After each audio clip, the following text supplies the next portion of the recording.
Muy buenos días, muy buenas tardes, muy buenas noches a la querida audiencia que hoy nos acompaña en un programa más de Monter Presenta en nuestro portal Arge Noticias México.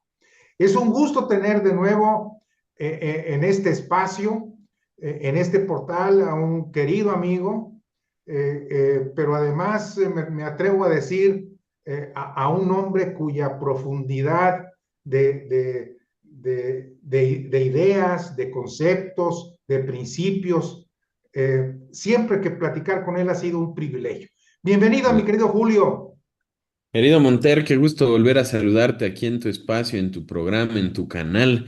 Ahora sí que en este esfuerzo que haces por informar e informar bien a la gente, principalmente de Nuevo León, pero de todo el país.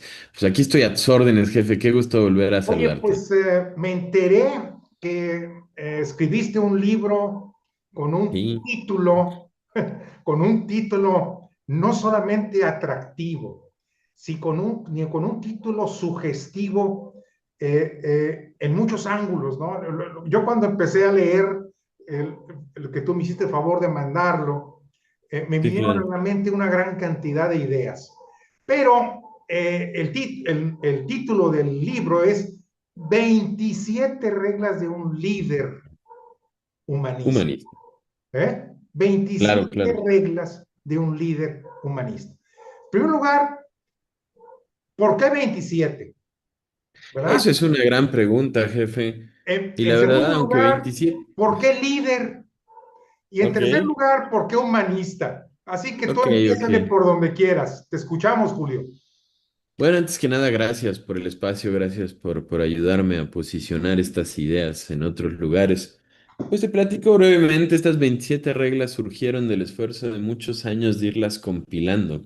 No tiene una razón cabalística que sean 27 ni tampoco mucho menos masona. En realidad, pues 27 es un número al que llegué, aunque trae 30 porque hay tres contrarreglas.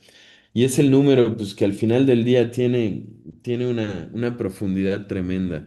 Ahora sí que el club de los 27, 27 si lo ves en numerología, son dos números con mucha fuerza porque es espiritualidad y es madurez.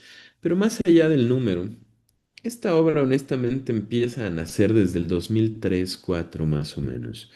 En aquel año, cuando estábamos en la Cámara de Diputados asesorando en la legislatura 59, nos regalaron a muchos el libro que se llama Las 48 leyes del poder de Robert Greene.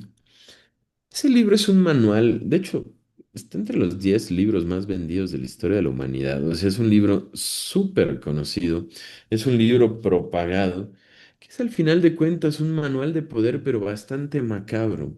Está repleto de reglas como desconfía de tus amigos y utiliza a tus enemigos, que los demás trabajen por ti y tú cuélgate de los logros. Y dices, híjole, esto es Oye, un manual para un hacer. paréntesis. Yo recuerdo también haberlo leído, este Claro, libro, y lo compartí aquí en la clase donde yo doy en la Escuela Superior de Procesos Electorales.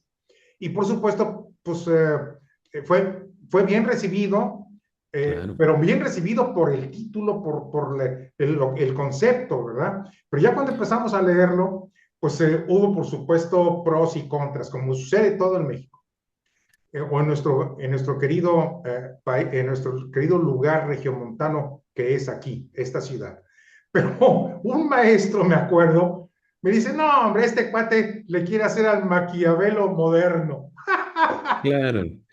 No, y la verdad lo logró bien. O sea, al final del día es un tratado del poder, pero de una forma de poder que no es el poder que uno quisiera. Claro, ¿Sabes? Últimamente la política se ha empezado a ver como un espacio necesariamente sucio, necesariamente chueco, necesariamente oscuro, y no es así.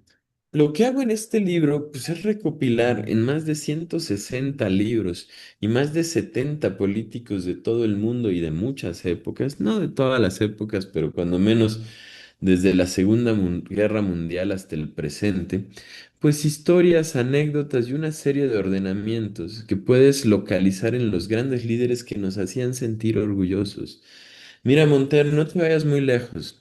1976, Adolfo Suárez toma el poder en España. Él venía después del franquismo. Es una persona que pudo haberse convertido en el siguiente dictador. Las reglas se lo permitían. Y él dijo, no, vamos a hacer una constitución, vamos a registrar partidos políticos y vamos a ir a una elección. Dices, híjole, qué tamaño de persona. Pudiendo haberse quedado como el siguiente dictador, decide hacer las normas y que venga una época de partidos y yo me voy. ¡Qué tamaño! 1989, piensa en Helmut Kohl, la unificación de Alemania.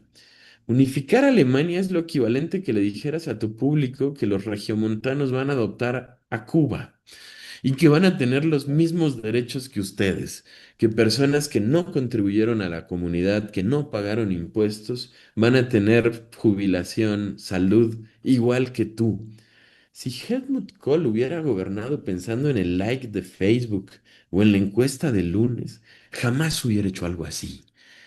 Pero qué tamaño de persona que hizo lo que tenía que hacer.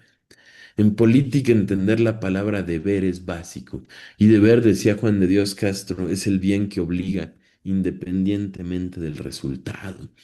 Este libro está lleno de ejemplos de ese tipo y lo que señala es esos líderes que son humanistas por tres características centrales. La primera es que toda decisión, todo camino, sea político, sea moral, sea económico, puso a la persona al centro, a la persona, no a la colectividad, no un número, una persona con nombre, con apellido, con rostro, la individualidad. Segunda característica es que asumió la responsabilidad por los demás. Un verdadero líder no puede salvarse. Hay un acuerdo implícito cuando tienes un líder. Yo sé que tú vas a tener, pues ahora sí que como dice Simon Sinek, que se cita en el libro, vas a tener un mejor lugar de estacionamiento, vas a tener un mejor sueldo. Pero eso involucra que cuando las cosas se pongan difíciles, tú vas a salir el que sale a dar la cara. Ese es el acuerdo con el líder, el que se pone entre el peligro y el grupo al que lidera. No el que busca salvarse, no el que busca echarle la culpa a otro, no el que dice el responsable fue Calderón, que dejó de ser presidente hace 14 años, pero de algún modo sigue siendo responsable de todo lo mal que pasa en este país. Y piensa en esta norma que te estoy diciendo, Montero. Hace unos 5 días, viernes 27 de febrero, estábamos en el monumento aquí a Manuel Gómez Morín, sobre la calle Gabriel Mancera en la Ciudad de México. Estaba hablando Juan Pablo Gómez Morín, un gran amigo, nieto del fundador del PAN, y de repente pasaron dos jóvenes, una señorita y un señor, a interrumpirlo y a increparlo. Él es un señor de 70 y pico años. No supo qué hacer. Pero en el presidium estaba el presidente del PAN, Jorge Romero. Se levantó. Le dijo, espérame tantito, Juan Pablo, ¿se les ofrece algo? Y fue el primero que puso la cara entre el peligro y la comunidad. Pensemos lo opuesto, pensemos en tu bello estado Nuevo León. Mitin de campaña 2024, se cae el templete. El primero en salir corriendo fue Jorge Álvarez Maínez, empujando a todos. ¿Y ese señor quiere ser el que encabece el país? Ese señor que no se pudo hacer responsable por su equipo de campaña, al que empujó para salvarse de la caída del templete, ese señor no es un líder, ese señor es un pelele. Necesitamos líderes que asuman la responsabilidad.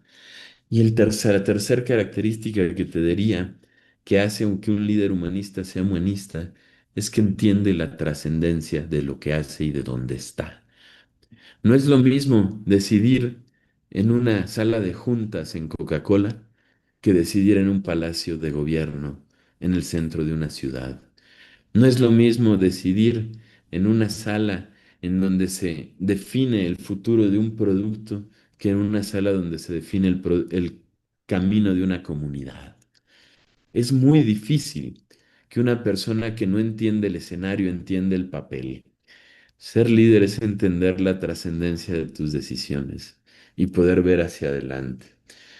El concepto humanista, pues evidentemente proviene de toda la historia del humanismo que viene en el libro, desde la antigua Grecia con Protágoras, el famoso diálogo de Platón, en donde Protágoras dice el hombre es la medida de todas las cosas, y hasta los humanismos más recientes, como puede ser el personalismo, promovido muchísimo por Karol Wojtyla, mejor conocido como Juan Pablo II, y otro tipo de humanismos modernos como el humanismo marxista, el transhumanismo, todo eso viene explicado aquí. Y evidentemente, aunque no se habla, pues lo que Perdón, desmiente es, Julio, sí, ¿incluiste el humanismo mexicano? exactamente eso iba. No, porque el humanismo mexicano no existe. De entrada, porque para que una persona sea humanista tiene que entenderlo en una visión trascendente del hombre, no en una cultura cerrada a un país, porque si no, no es humanista, sino es nacionalista. Son cosas muy distintas. Y también hay que decirlo, mi querido Monter, ninguna corriente filosófica puede partir del poder. Las ideas que surgen del poder responden a la lógica del poder. Por eso no existe el nacionalismo revolucionario hoy. Por eso no existe la superioridad de la raza aria que promovían los nazis en Alemania. Porque la filosofía política no puede partir del poder, tiene que partir de la libertad. Y eso es lo que genera las ideas. Esas tres características, el poner a la persona al centro, el reconocer la trascendencia y el asumir la responsabilidad como absoluta, es lo que define un líder humanista. Y de ahí, pues yo desglosé 27 normas que he ido encontrando en diferentes líderes. Y no todos son de derecha, ¿eh? No todos son de izquierda. Son líderes que tienen una congruencia con una ética, con una visión de país, de Estado y de persona profundamente humana y que son ejemplo que nos hace sentir orgullosos cuando los recordamos. La verdad, los que hemos vivido en este medio, Monter, hemos visto cosas tan padres, cosas que te ponen la piel chinita y te sientes orgulloso. 2013, no te vayas muy lejos, Pacto por México, reforma educativa. Habían tomado la Cámara de Diputados a 3 perímetros. Normalmente a la Cámara se puede entrar, porque es un mundo, o sea, tiene 7,000 empleados, como 11 edificios. Entonces, siempre que la toman, puedes o entrar por el puente de arriba o por el sótano. Casi siempre hay una forma. Ese día no había manera. Estaba tomada. Los diputados del PAN acabaron en el Camino Real, ahí frente al aeropuerto. Llegó el coordinador y me dijo, acompáñame, vamos a negociar con el líder de la CENTE. Yo, como director de discurso, pues agarré mi computadora, fui tras él y nos sentamos en un hotel sobre viaducto a negociar con el líder de la CENTE. El líder de la CENTE le dijo al coordinador, coordinador, yo le devuelvo la cámara. Si usted se compromete a quitar la evaluación magisterial, a no modificar el tercero constitucional y a dejar al gremio de los maestros en paz. El coordinador, que era un tipo de carácter fuerte, sonrió, lo volteé a ver y le dijo, el PAN no va a negociar el futuro de los niños de México con un criminal. Si te quieres quedar con la Cámara, quédatela. Nosotros nos vamos a legislar otro lado. Se paró y se fue. Hola. Cuando tú vives esas escenas, dices, se tiene que saber, tiene que haber, tiene que notarse que hay líderes que sí han defendido lo que tenían que defender. De eso es este libro, jefe. No del líder que se salvó, no del que le echó la culpa al otro, no del que decidió no encabezar o no respetar a quien lo sigue. Es justo es el tema, mi querido Montero. Pues qué interesante. Otra cosa que me llamó la atención, Julio, es que todos estos conceptos que ahorita tú has hecho en un apretado resumen, son conceptos que normalmente a la gente le cuesta trabajo no solamente entender, sino asimilar, ¿verdad? Claro, aprender, ¿no? Ajá. No solamente decir, ah, mira, esto me gusta. No, no, no, no. Los conceptos de los que estamos hablando requieren de un proceso mental para absorberlos, entenderlos y ponerlos en práctica, ¿verdad? Claro, Se convierte en una especie de herramienta de trabajo cotidiano quienes claro, entendemos este tipo de cosas. Y esto no todo el mundo lo hace, no todo el mundo claro, claro. lo procesa en el mismo rumbo. Entonces, yo encontré en el texto varias cosas interesantes, pero hay una que me llama mucho la atención.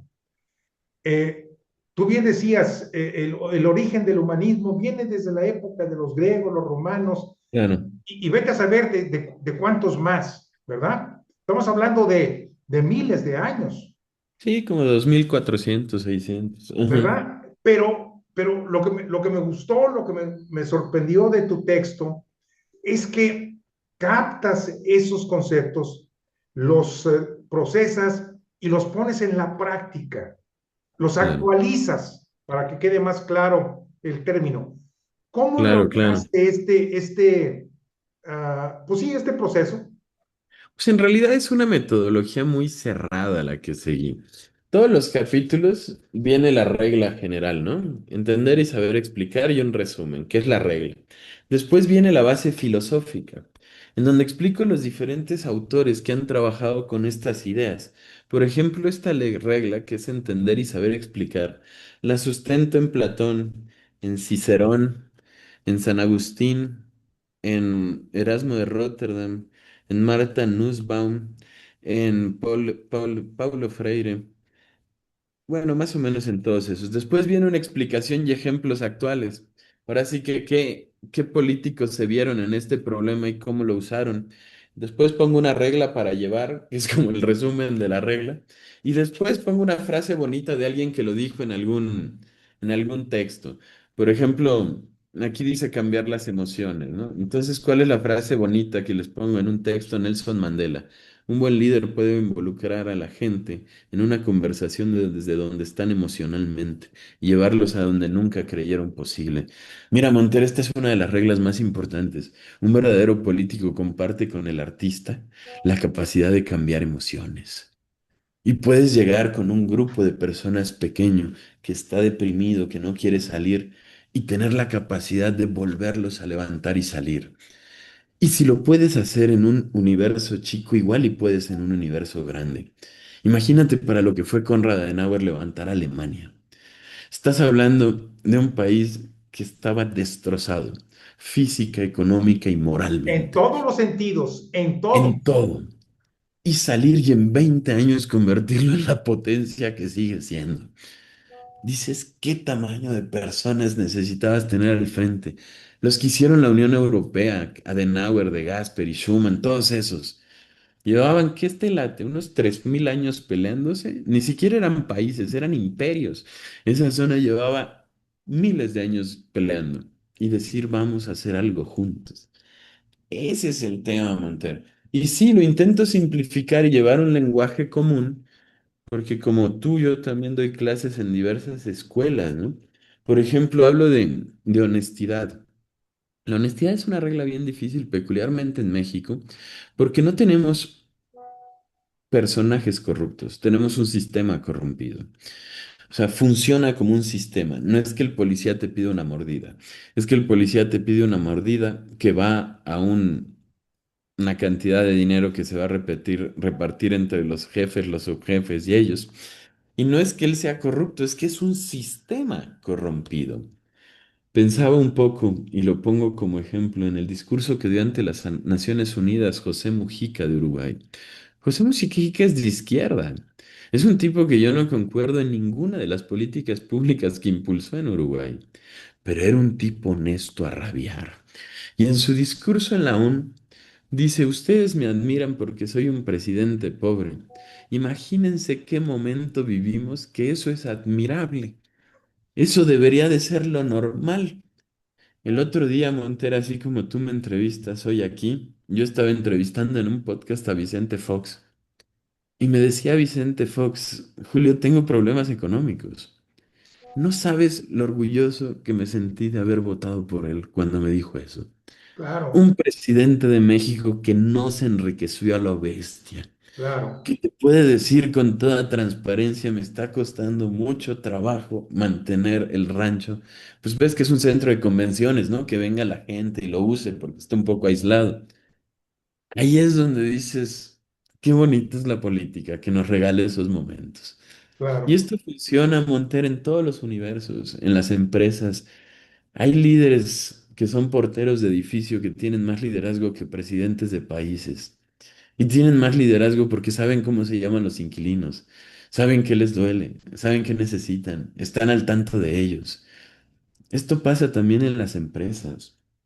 El líder se tiene que poder entre el peligro y la gente. Simon Sinek da un ejemplo maravilloso en la pandemia y decía hubo empresas que perdieron el 60% de su facturación. Y evidentemente, pues las mesas directivas les pedían a los CEOs que corrieran gente. Y hubo una empresa, no vamos a decir cuál, que el CEO dijo, no, no voy a correr gente. Vamos a hablar con los empleados y les voy a pedir que renuncien a un mes al año de salario para que nadie se la pase muy mal. Todos nos la vamos a pasar un poco mal, pero nadie se la va a pasar muy mal. Y los empleados pues empezaron hasta a cambiar meses. Yo puedo aguantar un poco más, él tiene familia, él no. Y te das cuenta que La un buen líder, bondad, claro, que existe y la que un buen líder la saca. solidaridad, ese es el término. Es eso, es ser solidario con el igual. Sí. Y el gran líder hace que el común funcione así. ¿Cuál es el problema de los partidos políticos que decías hace rato, Montero? Que usan el 60, el 90% de sus recursos humanos en estarse peleando internamente. Entonces, si tú tienes una empresa, tienes una papelería con dos empleados, y esos dos empleados usan el 70% de su tiempo en cubrirse el uno del otro, en cuidarse de que no lo vaya a fregar el otro, pues ¿en qué momento buscan clientes, venden cosas de la papelería, trabajan para ello? Ese es el drama de la actualidad. Estamos usando nuestros recursos para organización interna, no para enfrentar los peligros que vienen de afuera. Un buen líder sabe enfocar a las personas para que vean dónde está el enemigo y dónde está el horizonte, que normalmente es adelante, no en el trasero de nadie más. Mi querido Julio, ¿qué hay que hacer para realmente que todos estos conceptos penetren, entren, se enraicen? ¿Es una Claro, palabra? sí, claro. Enraicen Se en, enraicen, en, claro. Te voy a en, decir en- algo, en los Montero. líderes, sobre todo en los líderes políticos, en los jóvenes y Tiene algunos que ser en viejos, a las ver si aprendemos personas. algo. Tiene que ser en las personas, no solo en los líderes. Porque una comunidad está suspendida sobre sus valores. Si no cambiamos estos valores, nunca vamos a cambiar la sociedad. Hoy en día, los valores que sostienen a México son francamente nefastos. Es resentimiento, es odio de clases, es oportunismo. Tú, en un país que tiene más del 98% de impunidad, pues en realidad, si haces algo ilegal, tendrías que ser bastante idiota para que te agarren. Ningún negocio tiene 98% de probabilidad de que sea exitoso. Hacer algo ilegal sí. Entonces, si quieres ser honesto, te acabas sintiendo francamente estúpido. Que dices, nadie aquí lo hace. El secreto es cambiar los valores que sostienen esta realidad. Porque si no los cambiamos, vamos a seguir eligiendo al más oportunista, al que nos dé dinero, al liderazgo más populachero, pero no al que necesitamos. Ese es el gran drama. Hemos visto elecciones y nos podemos ir para atrás para que no digan que es coyuntura local, en donde personas como Max Weber pierden la campaña porque el rey filósofo no es sencillo de asimilar. Lo podemos ver en el tiempo con personas como Max Weber, lo podemos ver en los noventas con personas como Yoapá, como Carlos Castillo Peraza, que fue candidato a la Ciudad de México.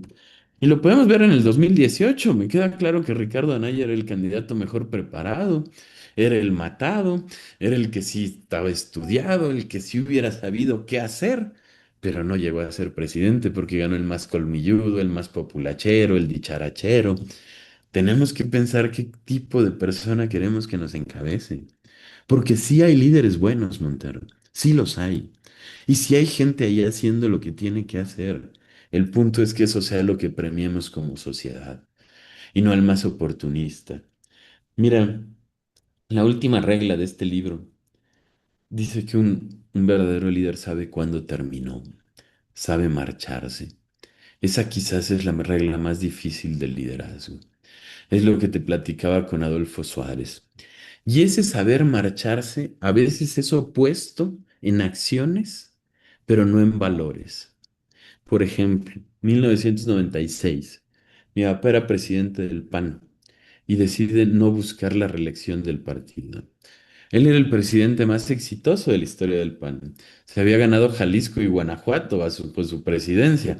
Eran los bastiones más importantes que había hasta ese momento. Un año después fue Nuevo León con Canales, por cierto.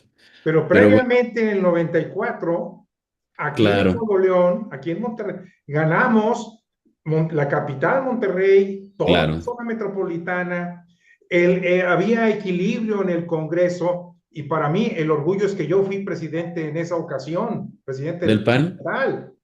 O sea, tú fuiste presidente a la Ganamos par que mi papá. 17 municipios rurales.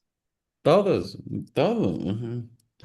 Bueno, él gana todo eso. Tú ganas Claro, todo eso en Nuevo León y decide no reelegirse. ¿Por qué lo decidió?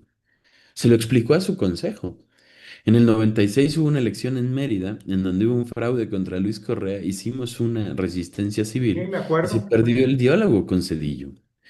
Y mi papá decía, un presidente del PAN que no dialoga con el poder es un presidente muerto. Tienen que elegir a uno que pueda responder las necesidades del PAN en este momento. Ejemplo contrario, pero bajo el mismo valor de generosidad. Luis Felipe Bravo Mena 2002. Luis Felipe se pudo haber ido como el presidente del PAN que ganó la presidencia de la República, el mejor de la historia. Pero teníamos miedo de que como Fox gobernaba, fueran a tomar desde el poder al partido.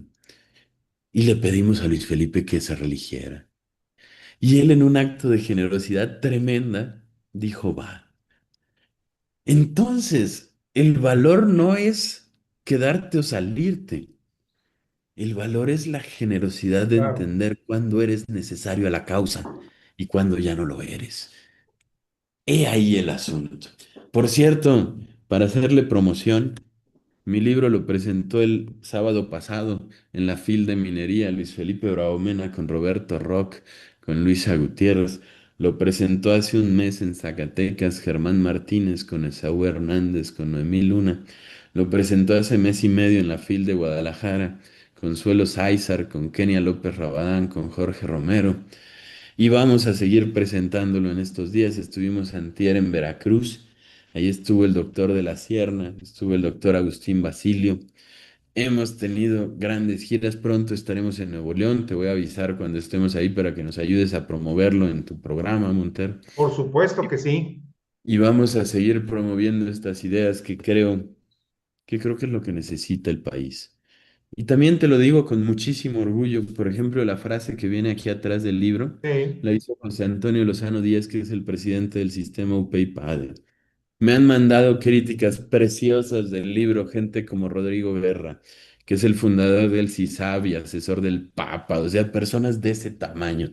Gente como Julio Borges, el expresidente de la Asamblea Venezolana, hoy exiliado en España, está en Valencia, no en Madrid. Estos son los que han leído el libro y lo comentan. Ojalá y nos puedan ayudar. Se está vendiendo en todo el país, en todas las librerías, en Amazon, en Mercado Libre. Esta es la clave de liderazgo que creo que tenemos que empezar a promover más como seres humanos. Pues muchas gracias, mi querido Julio. Será un honor recibirte aquí en Monterrey, pero además de eso, platicar contigo, convivir, y sobre todo, bien lo dices, estas son las buenas noticias que hay que compartir. Esto Claro, es lo positivo que tenemos que hacer también. No solamente es confrontar y criticar, sino también es construir. Y esto lo exacto. vamos a hacer también porque el contenido del libro lo merece, pero sobre todo es un reconocimiento al talento de mi amigo Julio Castillo López. Muchas Mil gracias. gracias, jefe Montero. Y por cierto, no sabía que había sido presidente a la par que mi papá. Debieron haber sido Sí, reuniones muy divertidas. sí, no, no, no creas, no tienes idea cómo nos divertimos, cómo nos peleamos. pero también como Claro. cosas juntas. Te las voy a platicar algún día en privado porque vale la pena. ¿Eh? Puestísimo, jefe, puestísimo. Y mil gracias por el espacio y un saludo a todo tu auditorio, jefe. Gran Un abrazo. abrazote con todo cariño y seguimos en contacto. Muchas gracias, mi querida audiencia, y seguimos trabajando. Hasta luego.